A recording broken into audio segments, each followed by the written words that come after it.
E vamos então ao nosso tema de fundo e conforme tivemos o cuidado de anunciar, conosco está o professor Dr. Cardoso Moendane, professor de Economia com uma longa carreira nesse domínio, mas também consultor na área econômica e de desenvolvimento empresarial. Cardoso Moendane foi um dos oradores na conferência recentemente realizada sobre o crescimento inclusivo e sustentável de Moçambique. A conferência, entre outros temas, debruçou-se sobre o balanço da Agenda 2025. Tratou-se de um instrumento, de um documento que teve um certo simbolismo durante mais de 2 décadas e cuja vigência termina agora, precisamente por isso que está a acontecer este balanço, para vermos, no caso, para os organizadores desta conferência, para ver de que forma é que esta agenda inspirou ou atingiu os seus propósitos e objetivos e que legado deixa na perspectiva de impulsionar ou incentivar um novo ciclo de crescimento econômico inclusivo de Moçambique. Dr. Cardoso Moendane, boa noite, bem-vindo aqui ao Semanário Econômico. Estive a fazer o enquadramento desta nossa conversa, tive a oportunidade também de acompanhar a apresentação que fez na conferência e vamos assim partilhar com um público ainda mais alargado do que aquele que acompanhou em primeira mão e diretamente na conferência. A primeira questão que eu lanço é que a Agenda 2025, na sua concepção, projetava uma sociedade mais próspera, estável, inclusiva, assenta em instituições sólidas, mas de acordo com a avaliação do estudo que conduziu, concluiu que nenhuma das 4 áreas estratégicas alcançou os seus cenários ideais, configurados aqui, cenário cágado ou o cenário da abelha. O que explica esta distância, no seu ponto de vista, na avaliação que fez, entre a visão construída coletivamente e os resultados alcançados, que consubstanciam uma fragilidade da estratégia, descontinuidade de políticas, limitada capacidade de execução, ausência de mecanismos efetivos de responsabilização? Em 2 palavras, o que falhou na Agenda 2025? Muito obrigado, boa noite, telespectadores. Vamos conversar sobre esta questão da Agenda 2025. Primeiro, queria dizer que há algum equívoco em relação à Agenda 2025. A Agenda 2025 foi elaborada por iniciativa de Sua Excelência, o Presidente Joaquim Chissano, que reuniu um grupo de conselheiros, os quais depois agregaram muito mais pessoas, procuraram envolver as partes mais relevantes da sociedade civil, da classe política, portanto envolveram quase todos os partidos na altura, no ano 2000, e discutiram a situação na altura prevalecente no ano 2000 e projetaram o futuro. Mas nunca a Agenda 2025 foi definida como um documento orientador do Estado. Portanto, não é um documento orientador do Estado, não foi assumido como um documento de desenvolvimento e, por isso, dizer que houve um não cumprimento da agenda pelo Estado não é muito correto, porque não era vinculativo. Não era vinculativo. Se não era vinculativo do Estado, se não foi definido como um plano do Estado, então não há um não cumprimento ou cumprimento. O que é que a Agenda 2025 fez? A Agenda 2025 procurou ter um consenso das pessoas que estavam envolvidas no debate e teve o consenso das pessoas e eles fizeram análise e definiram cenários. São cenários.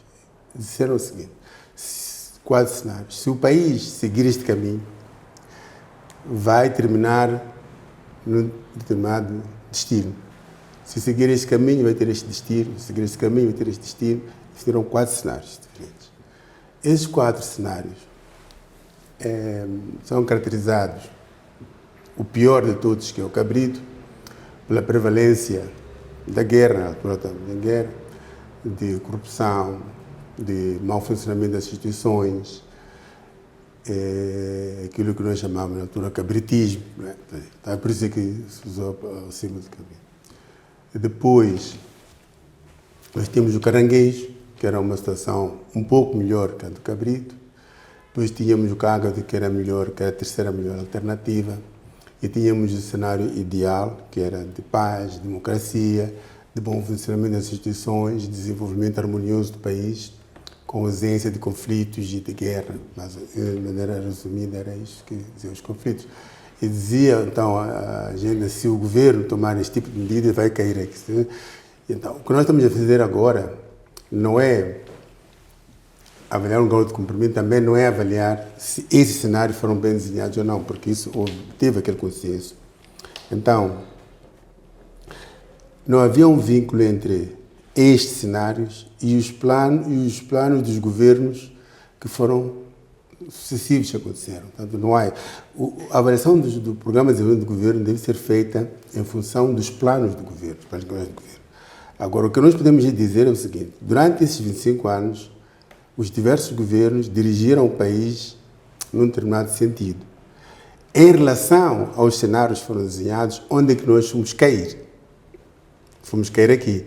É bom, é mau, é uma questão de nós vermos, mas não é uma avaliação, são pontos de vista de grau de cumprimento. Era essa a questão que...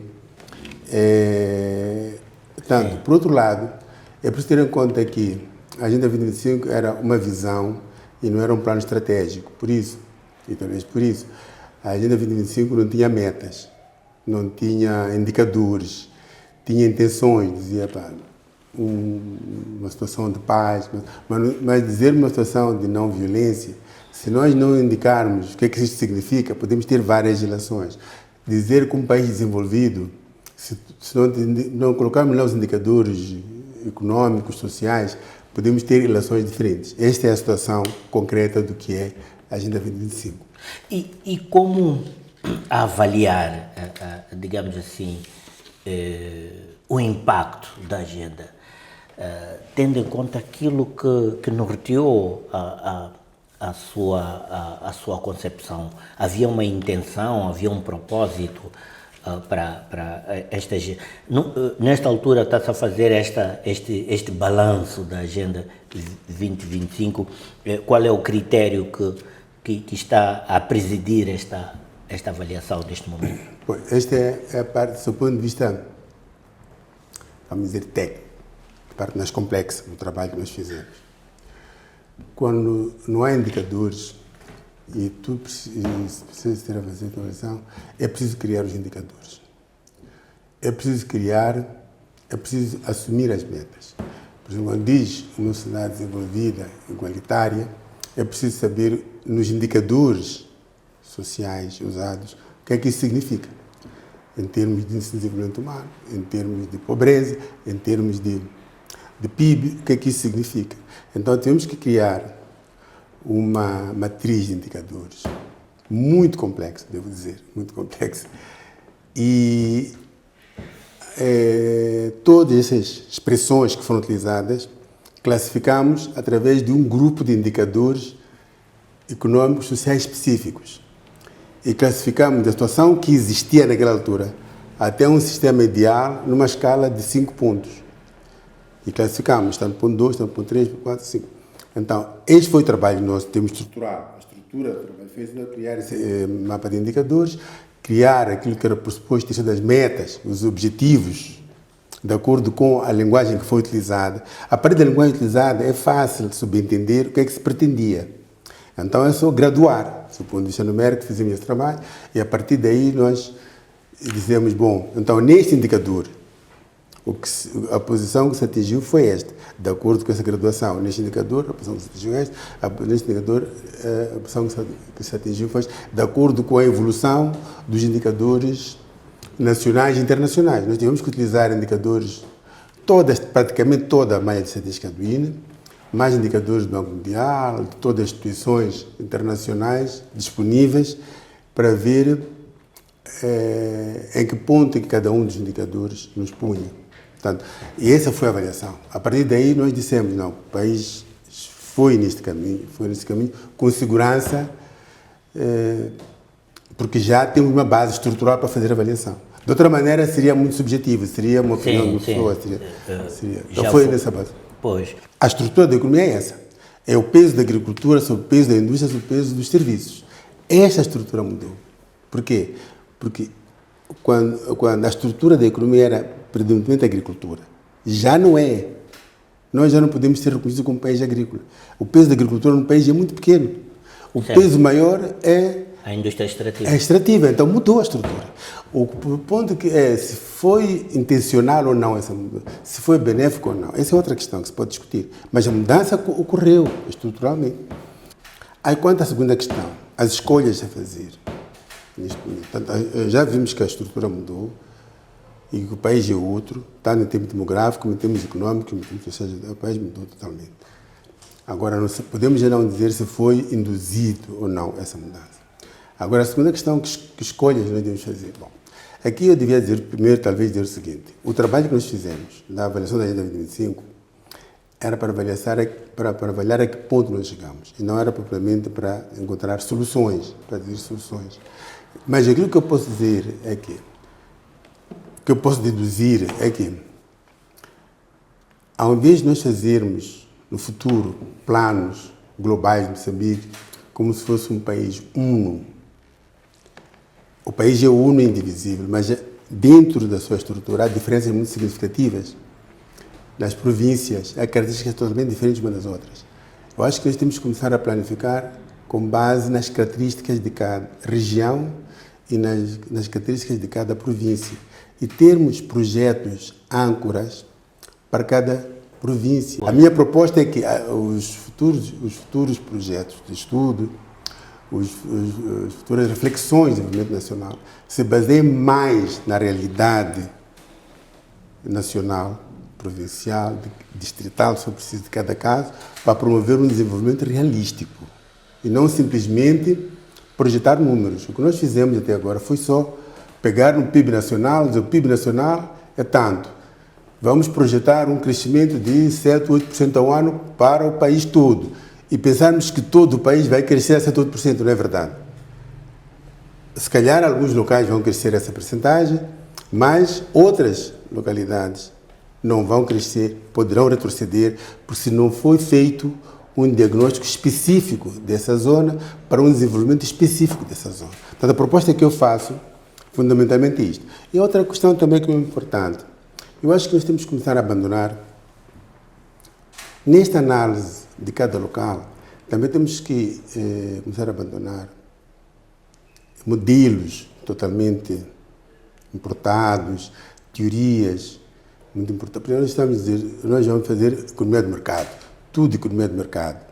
Eu começo a ter dúvidas se esta é a melhor solução. Quando eu começo a analisar caso a caso, na economia nacional, começo a ver, por exemplo, nós estamos a falar da área de medicamentos, a economia de mercado não funciona, porque não há soberania do consumidor. Quando nós estamos a pensar, por um lado, a indústria do caju foi morta pela economia de mercado. A indústria do açúcar desenvolveu-se porque não respeitou a economia de mercado e protegeu. Então, se calhar, se nós fizermos um estudo para cada caso, podemos encontrar soluções específicas para o desenvolvimento nacional sustentável, independentemente das teorias mundiais, das teorias ocidentais. Porque o que é que nós verificamos a nossa experiência recente? Quando houve Covid-19, os mesmos que promovem economia de mercado, liberdade, assim, recusaram a vender medicamentos a outros países, recusaram a vender tecnologias de produção de medicamentos, fecharam. Vemos agora a teoria dos Estados Unidos da América, foi promotor da economia de mercado, liberdade de comércio, não há barreiras. Agora ele põe tarifas para todos os países como castigo. Então, e nós continuamos a seguir tudo. Não pode ser. Nós temos que definir para promover um determinado produto, vamos supor, para produzir milho em Moçambique, para produzir arroz, é preciso proteger o arroz. Então vamos proteger o arroz. É preciso fazer isso, vamos fazer isso. Mas fazer um estudo com ciência para benefício do país, tendo em conta o princípio da soberania do país. Você não pode ter soberania se você não tem produção alimentar. Se você entra em guerra com a África do Sul hoje, por exemplo, a África do Sul se fecha as fronteiras, Maputo não come. Então não pode ser. Nós temos que ter a soberania mesmo. Então temos que ter capacidade de produzir o que nós precisamos para viver. E para isto, podemos adotar políticas diferentes das políticas comumente aceitas universalmente. E dizer, aqui nós temos que proteger, isto temos que fazer isso. Como proteger? Então é fazer um estudo caso a caso, não ter uma política geral, mas proteger, estudar com olhar consciência. clusters e nichos de mercado e adotar políticas específicas. Políticas específicas para cada caso. Para cada caso. Para cada caso. Incluindo o protecionismo, nesse caso. Incluído o protecionismo, sim. No período em que estamos a analisar, a população moçambicana quase que duplicou, passando de 18,1 milhões em 2000 para 34,6 milhões em 2024. Mas, simultaneamente, aumentou a pobreza, o desemprego jovem e a pressão sobre educação, saúde e infraestruturas. Colocando este aspecto em perspectiva, até que ponto o país perdeu a oportunidade de converter o crescimento demográfico num dividendo econômico, se concordar com esse aspecto, e que mudanças seriam necessárias para transformar a juventude em força produtiva e que não fosse a juventude um fator de vulnerabilidade social? De facto, um dos aspectos angustiantes da situação de Moçambique é o desemprego juvenil, da juventude. Para mim, esse é um dos maiores problemas que nós temos neste país. Porque este aumento da população não aumentou proporcionalmente o emprego e muitas vezes decresceu. E nós acho que não demos a devida prioridade ao emprego. Nós falamos muitas vezes educação, saúde, muitas coisas, mas não evidenciamos suficientemente bem a questão do emprego. A potência do país é a população jovem. E vimos a juventude sem fazer nada. Também esta crença de que tudo vai se resolver na base de empreendedorismo, quer dizer, cada um vai produzir o seu emprego, cada um vai emprego para mais um, quer dizer, todos nós passamos a ser empresários, é uma utopia. E nem faz sentido.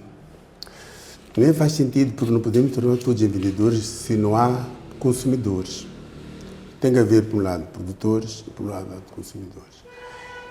E os consumidores, embora também sejamos todos, mas predominantemente consumidores, é o que eu queria dizer. E, por outro lado, se nós formos a ver as estatísticas mundiais, vamos ver que as pessoas com vocação para empreendedorismo, que é preciso ter vocação, o jornalista tem a sua vocação, faz o que está a fazer. Eu não vou dizer para poder comer, vai fazer outra coisa qualquer, não. Quer dizer, tem a sua vocação para fazer. A questão do empreendedorismo também. O empreendedorismo pode ser duas, pode ser por necessidade, pode ser por oportunidade. Mas o que prevalece no nosso caso é aquele empreendedorismo por necessidade. Quer dizer, a pessoa precisa de vender alguma coisa, faz alguma coisa. Mas aquelas pessoas que têm vocação para empreendedorismo, mundialmente, estatísticas não chega a 10% da população. Quer dizer, é pouca gente no mundo que tem vocação para empreender, para viver como empreendedor, porque há uma vida ilusória. Parece que é boa vida, mas é uma vida de grandes sacrifícios. Exige características especiais das pessoas para ser empreendedor. A pessoa deve abdicar de consumo, abdicar de muitas práticas para poder ser empreendedor. Então, se nós sabemos que as pessoas com essa capacidade de empreendedorismo cerca de 10%, como é que nós vamos empregar os 90%? Não pode ser pensando só nas PMEs. Emprega muita gente, mas é preciso ter indústrias, é preciso ter agricultura comercial, que vai empregar grande parte das pessoas. É preciso ter indústria transformadora, que vai empregar as pessoas. É preciso ter essas grandes indústrias também, que empregam alta tecnologia também. Agora a questão é como promover isto. Mas é necessário. Nós não podemos pensar que, bom, nós vamos ensinar empreendedorismo, vamos dar chá daqui, escolinha, e que daí vamos acabar com o desemprego. É mentira. Grande parte dessas pessoas vão à falência. E a outra estatística que é importante. Empreendedorismo é muito bonito no papel, mas a estatística mundial mostra que no primeiro ano de empreendedorismo, quase 90% das pessoas vão à falência. Não é uma estatística bonita. Depois são 70%. Né? Quer dizer que em 5 anos, os que sobrevivem são menos que 10%. Então, quando nós estamos a promover o empreendedorismo das pessoas, temos que ter em consciência que das 100 pessoas que nós estamos a promover, estamos a dar instrumentos, provavelmente menos que 10 vão ser empreendedores. O resto vão falir. Terá uma morte precoce. Vão ter a morte em menos de 1 ano.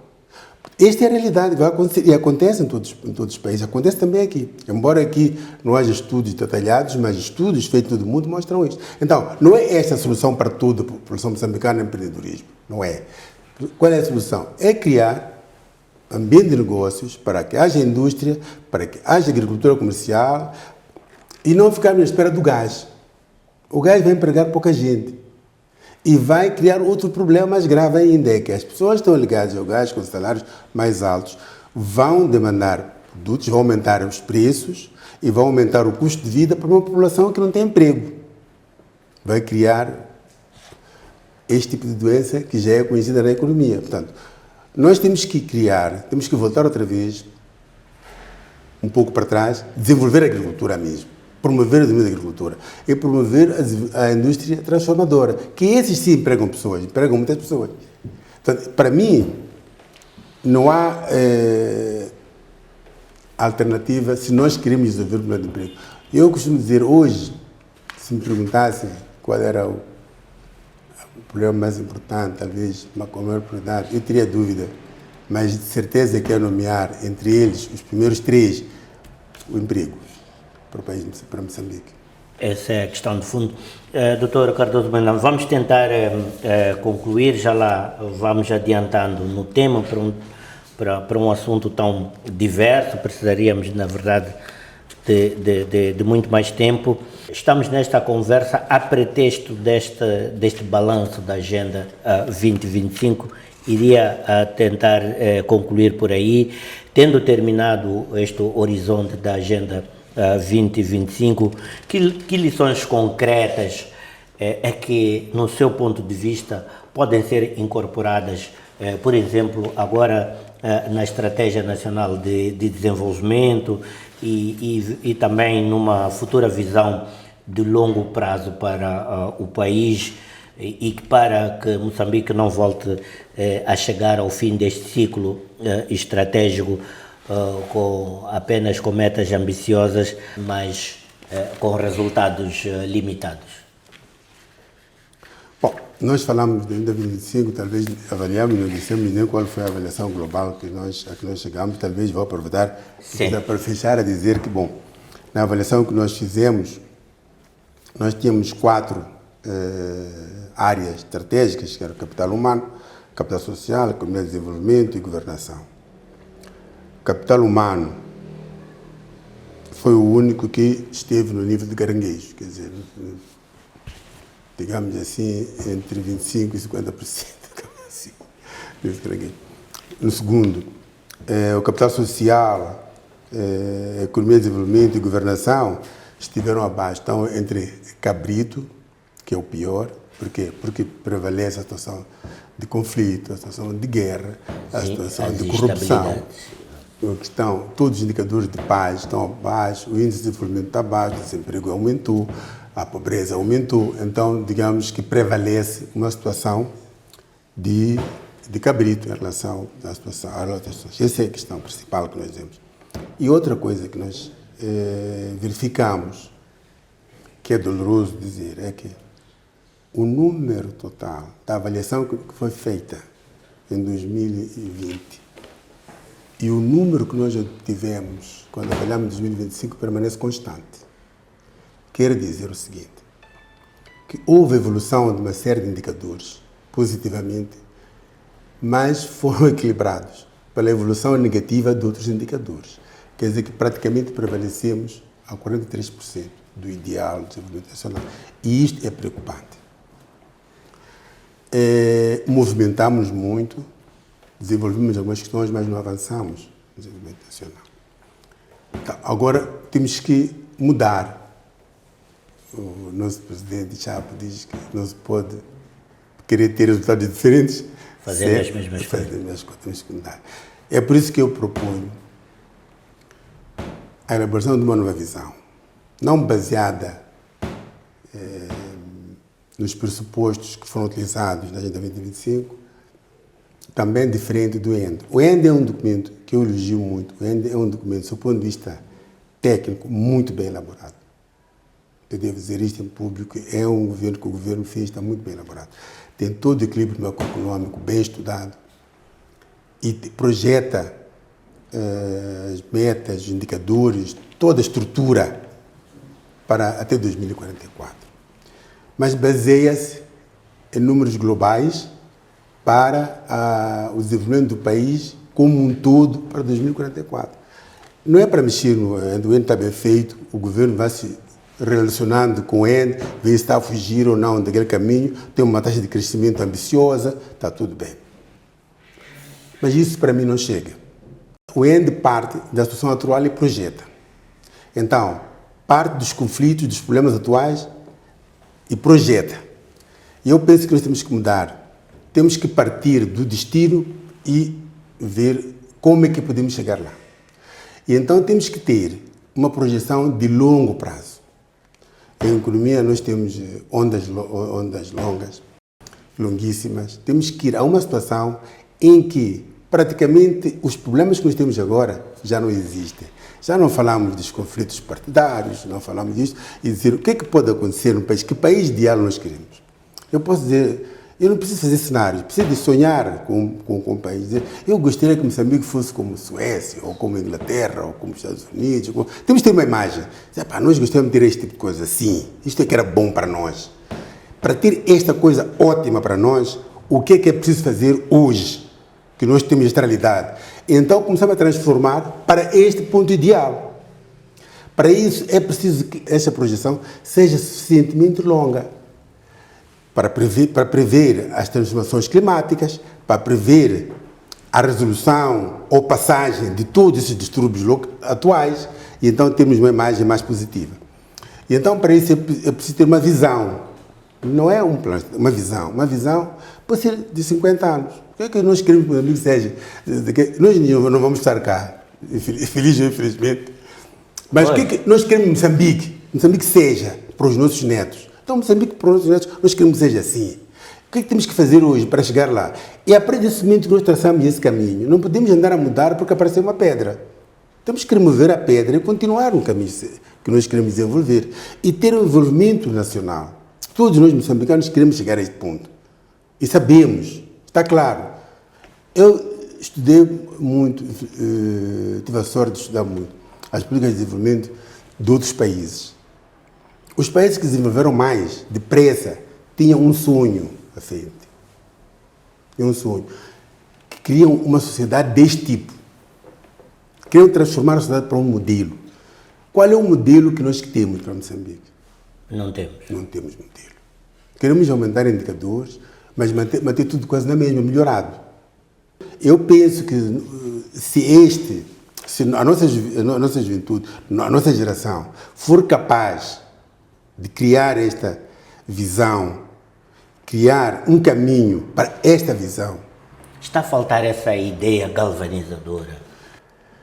É preciso, essa ideia galvanizadora, para mim... Não pode visão. É uma visão. Não pode ser feita, como foi feita a Agenda 2025, por uma sociedade que depois não compromete o Estado. Não pode ser feito por um grupo de pessoas que depois não vinculam o Estado.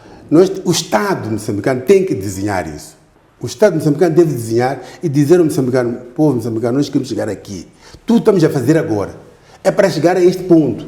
Se me vier a fazer isto assim, é porque eu quero chegar ali. Então, todas as ações do Estado têm um ponto. A partir daí, e depois ter o próprio Estado ter legitimidade para fazer isso. porque tem já um programa definido e aprovado, todos nós por consenso. Então, o que eu penso é que nós agora temos que abandonar a questão de pensar só em melhorar este indicador de pobreza, sair de 48, 55 para 52. Isso aí é de curto prazo. É curto prazo. Nós temos que pensar no longo prazo, no longuíssimo prazo, ondas longas, e definir o que é que vai acontecer com transformações climáticas, o que é que vai acontecer, esta questão das guerras vai acabar, o que é que vai acontecer conosco, o que é que vamos fazer depois. Então temos que acabar com isso. Se nós tivermos uma visão de longo prazo, de certeza que muitas das coisas que nós estamos a lutar por elas hoje desaparecem, deixam de existir, porque não tem cabimento no nosso objetivo de longo prazo.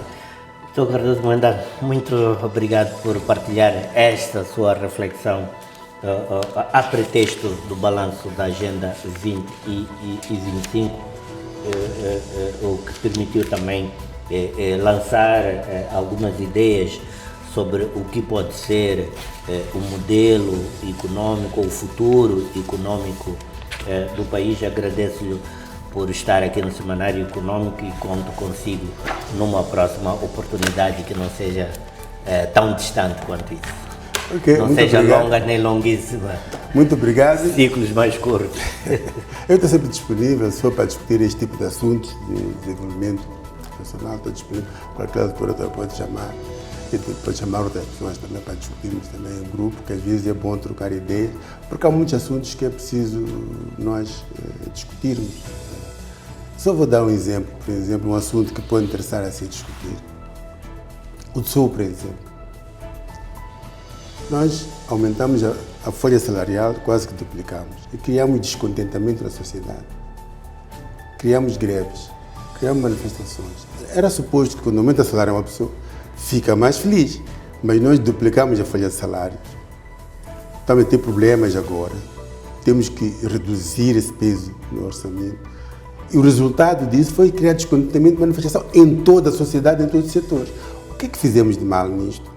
É preciso discutir essas coisas, porque estas coisas são as coisas reais que depois criam desmotivação das pessoas e depois temos o problema dos serviços que não funcionam, depois queixamos que os serviços não funcionam. Não funcionam por quê? Porque as pessoas não estão motivadas para trabalhar. O que é preciso, por exemplo, para motivar as pessoas para trabalhar? É preciso discutir esses assuntos todos.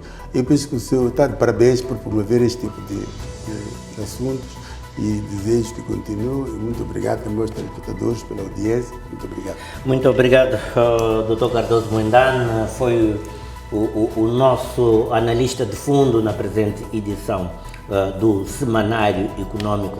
Um tema, naturalmente, que vai ter várias linhas de continuidade e transmissão para aprofundarmos na especificidade algumas das ideias que foram aqui deixadas pelo professor Dr. Cardoso Moendane. Por isso, não deixe de acompanhar de forma regular e sistemática o Semanário Econômico. Vamos agora fazer uma breve pausa. Caminhamos também nesta altura para o final do programa, mas até o nosso fecho vamos partilhar consigo alguns aspectos ainda mais importantes previstos no alinhamento da presente edição.